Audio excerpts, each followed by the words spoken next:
Hello friends, welcome back to this channel. दोस्तों, इस video में रिलायंस कम्युनिकेशन अंबानी परिवार से थोड़ी बहुत कुछ बातचीत करेंगे, लेकिन उससे पहले आपसे रिक्वेस्ट करना चाहूँगा दोस्तों, अगर आप चैनल को फर्स्ट टाइम देख रहे हैं सब्सक्राइब करके बेल आइकन को हिट कर लीजिए और डीमेट या ट्रेडिंग अकाउंट के लिए डिस्क्रिप्शन बॉक्स में लिंक आपको मिल जाएगा।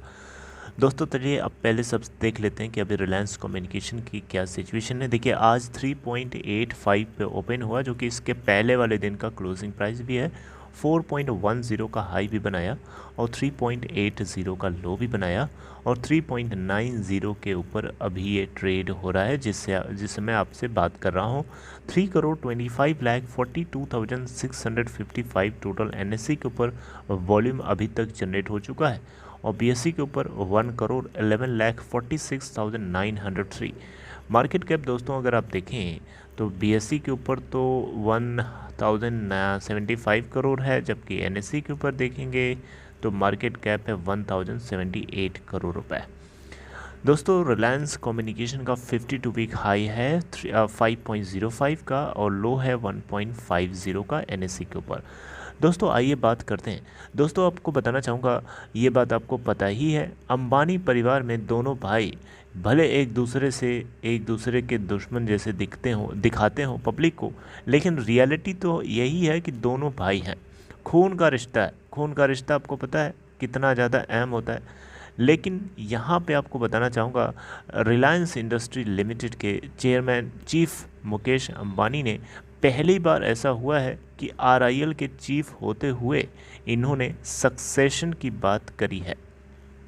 यानी अब रिलायंस इंडस्ट्रीज़ लिमिटेड को अगला कौन होगा, अगला सक्सेसर कौन होगा जो इसको लीड करेगा। तो दोस्तों यहाँ पे ऐसी क्या बात आ गई थी कि रिलायंस इंडस्ट्री के चीफ मुकेश अंबानी को ये बात करनी पड़ी। दोस्तों इसके पीछे कारण ये है कि पहली चीज़ तो धीरू भाई अंबानी जी की बर्थ एनिवर्सरी थी, आपको बताया ही था। तो एक फैमिली डे फंक्शन था, कंपनी की तरफ से प्लान किया गया था और इसी को यहाँ पे एड्रेस करते हुए इन्होंने ये सारी बातें बोली कि जो यंगर जनरेशन है वो काफ़ी ज़्यादा पैशनेट है और इनसे बेहतर रोल निभा सकती है, ऐसा इनका मानना है या इनको ऐसा लगता है। और यंगर जनरेशन में तीनों लोगों का नाम भी लिया, आकाश, ईशा और अनंत। 2002 के अंदर इनके फादर की डेथ हुई थी, राइट। तब से रिलायंस इंडस्ट्रीज़ लिमिटेड के बोर्ड को चेयरमैन के रूप में मुकेश अंबानी ने संभाला है, राइट।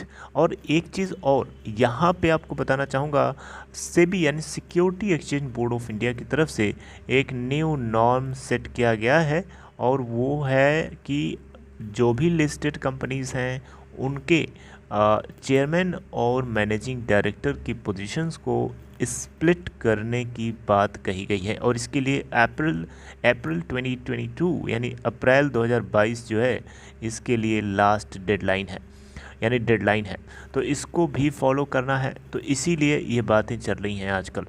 तो दोस्तों बात यही है घुमा फिरा के कि अंबानी परिवार में अनिल अंबानी भी तो आते हैं। अंबानी परिवार को अगर हम एक सर्कल की तरह समझें कि ये अंबानी फैमिली है, तो अंबानी फैमिली में ये अलग बात है कि ये इतना पोर्शन जो है मुकेश अंबानी ने ऑक्यूपाई कर रखा है, लेकिन कहीं न कहीं इसी सर्कल के अंदर ये भी तो आते हैं। ये तो मुकेश अंबानी का है, ये भी तो है अनिल अंबानी का, छोटा ही सही लेकिन है तो उसी सर्कल का पार्ट ना।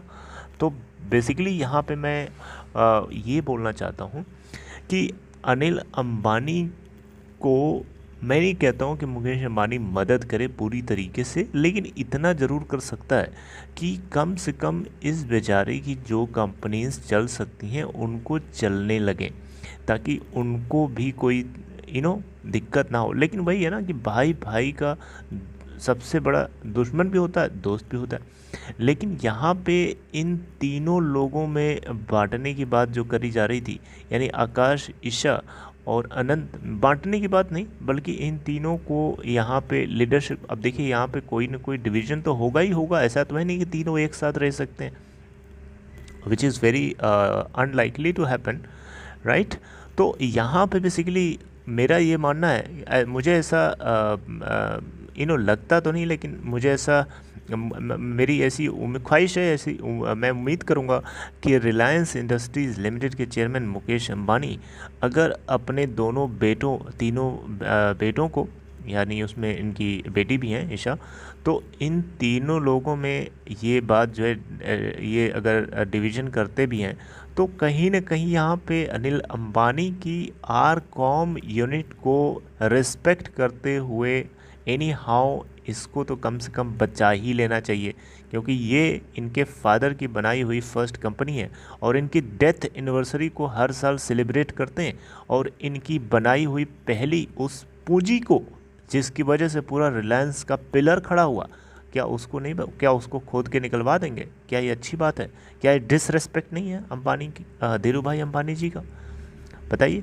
तो मुझे लगता है कि ये पॉइंट्स हैं जिनकी वजह से यहाँ पे मुकेश अंबानी को आर कॉम को कम से कम तो बचा ही लेना चाहिए, राइट। चाहे कुछ भी दांव पे लग जाए, आर कॉम को तो बचा ही लेना चाहिए और उसको यूज़ करके अपने फ़ायदे के लिए अपना इस्तेमाल भी कर लो। आप थोड़ा सा लगाओगे तो आप फ़ायदा भी तो बाद में मिलेगा आपको। रिलायंस जियो को ऑल्दो आपने फ़ायदा लिया है, ऑलरेडी लिया हुआ है, और आगे तो आप भरपूर ले सकते हो अगर आप उसको बचाओगे। तो नहीं बचाओगे तो दोनों तरीके से नुकसान है। आपकी रेपुटेशन, आपके फादर की बनाई हुई जो भी धरोहर है उसको आप डिसरेस्पेक्ट कर रहे हो। दूसरी चीज़ कि आप उस तरीके के उन सारे स्टेक होल्डर्स का भरोसा टूट जाएगा, क्योंकि जिन लोगों ने आर कॉम के अंदर फंसे हुए हैं वो इस उम्मीद के साथ फंसे हैं कि अंबानी फैमिली, अंबानी सरनेम बहुत बड़ा है, अगर कोई दिक्कत आएगी तो दुनिया का एशिया का रिचेस्ट पर्सन,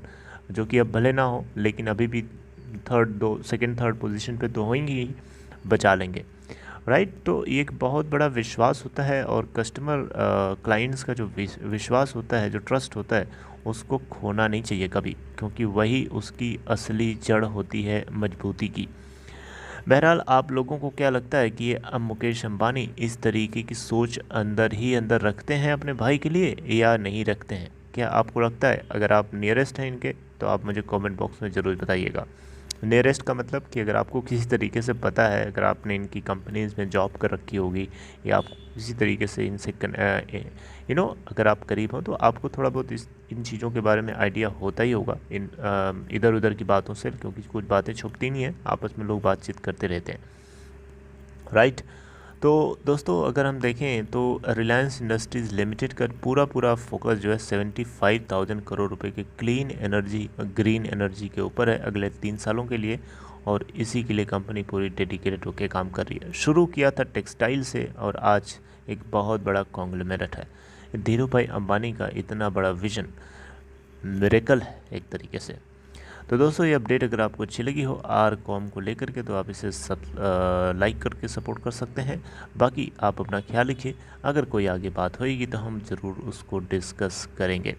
आर कॉम एक बहुत ही ज़्यादा रिस्पेक्टेड एक पिलर है रिलायंस इंडस्ट्री, पूरे रिलायंस ब्रांड के लिए, ऐसा मुझे लगता है। अगर मुकेश अंबानी को भी लगता है तो उनको सामने आकर के इस कंपनी को डूबने से बचाना चाहिए। Take care.